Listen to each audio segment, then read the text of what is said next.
तो कहते हैं कि जिसके पास ताकत नहीं होती, उसके साथ संगीत इंसाफ भी नहीं होता। और आज की दुनिया में यह बात सबसे ज्यादा अगर किसी एक देश पर फिट बैठती है, तो वह है अमेरिका। लेकिन अच्छा ये है कि भारत के पास अपनी ताकत है, अपनी सेना है और अपनी खुद की रणनीति है। वरना अमेरिका जिस तरह से प्लानिंग करता है, जिस तरह से तैयारी करता है, वह किसी भी देश को बर्बाद करने के लिए काफी होती है। आज की यह खबरें सिर्फ अमेरिका और वेनेजुला तक सीमित नहीं हैं, बल्कि यह भारत की उस ताकत की भी कहानी है, जहां अमेरिका भारत के सामने बैकफुट पर जाता हुआ नजर आया। और इस चीज का कंफर्मेशन कहीं और से नहीं, बल्कि अमेरिका और वेनेजुएला के युद्ध से मिल रहा है। इस समय भारत और वेनेजुएला से जुड़ी रणनीतिक खबरें और अमेरिका ने जो वेनेजुएला पर हमला किया है, उससे जुड़ी काफी बड़ी डेवलपमेंट सामने आ रही है, जिसे इस वीडियो में पूरा समझते हैं। लेकिन आगे बढ़ने से पहले इस वीडियो को लाइक करके हमारे चैनल छुपी दुनिया को सब्सक्राइब जरूर कर लीजिए, क्योंकि यह आपके लिए तो 1 सेकंड का काम है, लेकिन इससे हमारी बहुत बड़ी मदद होती है। यह बात आप सभी जानते हैं कि हाल ही में अमेरिका ने वेनेजुएला पर हमला किया है और इस पर दुनिया के सभी देशों की नज़रें टिकी हुई हैं। दरअसल अमेरिका और वेनेजुएला के रिश्तों को संगीत समझने के लिए बहुत गहरे शब्दों की ज़रूरत नहीं है। पूरा खेल एक ही शब्द में सिमटा हुआ है और वह शब्द है तेल। वेनेजुएला के पास दुनिया का सबसे बड़ा प्रमाणित तेल भंडार है, जो सऊदी अरब से भी ज्यादा है। यही एक सच्चाई है जो अमेरिका को सालों से परेशान करती आ रही है। अमेरिका की नज़र हमेशा से वेनेजुएला के तेल पर रही है, क्योंकि तेल मतलब ताकत और ताकत मतलब वैश्विक नियंत्रण होता है। साल 2007 में वेनेजुएला ने एक ऐसा फैसला लिया जिसने अमेरिका की नींद उड़ा दी। वेनेजुएला ने अपने तेल उद्योग का राष्ट्रीयकरण कर दिया और अमेरिकी कंपनियों को साफ शब्दों में बाहर का रास्ता दिखा दिया। संदेश बिल्कुल स्पष्ट था कि जो तेल वेनेजुएला की जमीन के नीचे है, उस पर पहला हक वेनेजुएला का होगा, किसी विदेशी कंपनी का नहीं। यहीं से अमेरिका ने यह तय कर लिया कि वेनेजुएला को किसी भी कीमत पर कमजोर करना है। अगर आप अमेरिका का इतिहास देखेंगे, तो एक पैटर्न साफ दिखाई देगा। अमेरिका ने अपने आसपास कभी किसी देश को पूरी तरह ताकतवर नहीं बनने दिया। कहीं सैन्य हमला हुआ, कहीं तख्ता पलट हुआ, कहीं गृह युद्ध भड़काया गया। क्यूबा हो, चिल्ली हो, निकारागुआ हो या पनामा, हर जगह तरीका अलग रहा, लेकिन मकसद एक ही था, नियंत्रण। लेकिन वेनेजुएला का मामला थोड़ा अलग था, क्योंकि यहां सिर्फ राजनीति नहीं, बल्कि ऊर्जा की वैश्विक ताकत, संगीत दांव पर लगी हुई थी।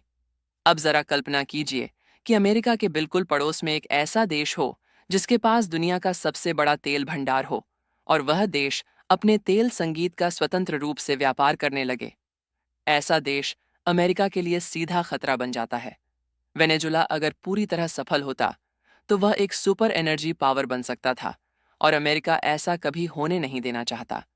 क्योंकि अमेरिका की परेशानी तब और ज्यादा बढ़ गई जब वेनेजुएला ने अमेरिकी कंपनियों को बाहर निकालने के बाद अपने तेल के लिए नए साझेदार ढूंढ संगीत लिए। रूस और चीन ने इस मौके को तुरंत भांप लिया।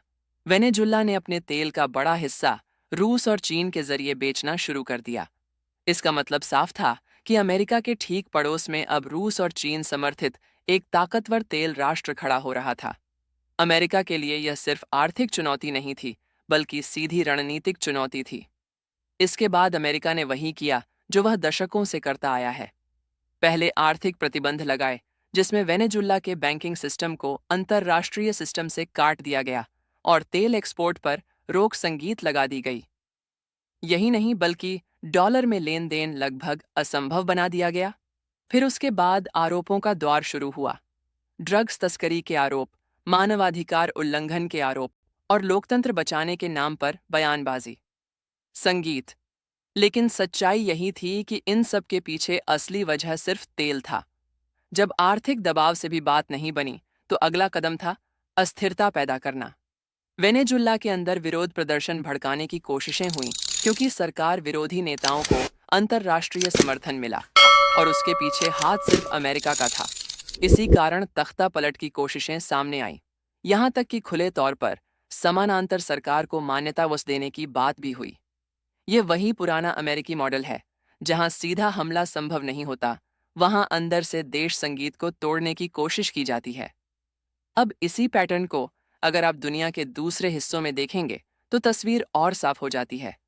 जहां बांग्लादेश में बड़े पैमाने पर प्रदर्शन हुए, वहां अमेरिका की तरफ से ना तो कोई गंभीर चिंता दिखाई दी और ना ही कोई सख्त बयान आया, क्योंकि मीडिया रिपोर्ट्स में यह बात सामने आई कि पर्दे के पीछे सत्ता परिवर्तन को लेकर अमेरिकी समर्थन मौजूद था। ईरान में जब भी प्रदर्शन होते हैं तो अमेरिका खुशी जताता है, क्योंकि इससे ईरान कमजोर होता है और उसका सीधा फायदा अमेरिका को मिलता है। अब आप सोच रहे होंगे कि भारत भी इस समय आर्थिक रूप से ताकतवर बन रहा है, तो क्या भारत के साथ ऐसा करने की कोशिश नहीं की गई? तो इसके लिए मैं आपको बता दूं कि जैसा आप सोच रहे हैं बिल्कुल वैसा ही है, क्योंकि यही खेल भारत के साथ खेलने की कोशिश भी की गई। मीडिया रिपोर्ट्स के मुताबिक भारत में भी अलग अलग मौकों पर माहौल को भड़काने की कोशिशें हुईं। लोकसभा चुनाव से पहले और चुनाव के बाद बयानबाजी हुई। भारत पाकिस्तान तनाव के दौरान भी ऐसे बयान और संकेत दिए गए जिससे भारत के अंदर अस्थिरता पैदा हो। अमेरिका चाहता था कि भारत एक नियंत्रित साझेदार बने, मतलब भारत मजबूत रहे, लेकिन इतना नहीं कि अमेरिकी नीतियों के सामने खड़ा हो सके। लेकिन यहाँ कहानी बदल जाती है। भारत वेनेजुला या ईरान जैसा देश नहीं है, क्योंकि भारत के पास मजबूत राजनीतिक नेतृत्व है, अनुभवी सेना है, कैपेबल खुफिया एजेंसियां हैं, और सबसे अहम बात यह है कि भारत के पास रणनीतिक धैर्य है। भारत अमेरिकी चालों को समझता है और तुरंत प्रतिक्रिया संगीत देने के बजाय सही समय का इंतजार करता है। यही वजह है कि अमेरिका की कई कोशिशें भारत की जमीन पर असर नहीं दिखा पाई। पिछले कुछ समय में यह बात और साफ हो गई कि भारत अब किसी के दबाव में चलने वाला देश नहीं है। अमेरिका ने क्वाड जैसे मंचों पर सहयोग की रफ्तार कम करने की कोशिश संगीत की, ताकि भारत और उसके साझेदारों पर अप्रत्यक्ष दबाव बनाया जा सके। लेकिन भारत अपने रुख से 1 इंच भी पीछे नहीं हटा। भारत ने बहुत स्पष्ट शब्दों में यह संगीत दिया कि साझेदारी होगी, लेकिन शर्तों पर नहीं। फैसला भारत का होगा और दिशा भी भारत ही तय करेगा। अमेरिका की नीति हमेशा से यही रही है कि जहां सीधा हमला संभव हो, वहां सैन्य ताकत का इस्तेमाल किया जाए, और जहां सीधा हमला मुमकिन ना हो, वहां असंतोष प्रदर्शन, राजनीतिक अराजकता और आंतरिक टकराव पैदा किया जाए। वेनेजुला में यही मॉडल अपनाया गया, लेकिन भारत में यह मॉडल पूरी तरह फेल हो गया।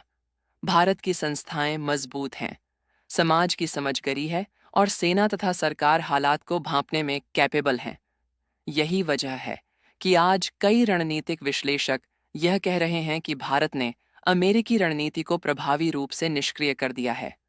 अमेरिका समझ चुका है कि भारत को वेनेजुला या ईरान की तरह ट्रीट नहीं किया जा सकता। भारत दबाव में फैसले नहीं लेता और ना ही किसी बाहरी ताकत को अपने आंतरिक मामलों में खेलने देता है। और देखा जाए तो यही भारत की असली ताकत भी है।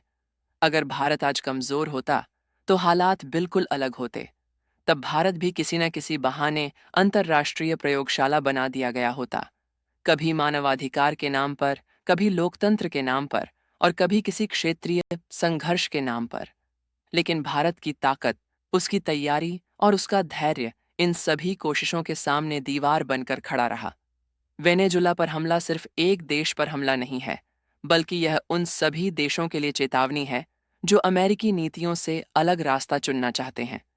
फर्क सिर्फ इतना है कि भारत अब उस सूची में नहीं आता जिसे डराया या दबाया जा सके। भारत आज संगीत अपनी शर्तों पर दुनिया से बात करता है, और यही बात अमेरिका को सबसे ज्यादा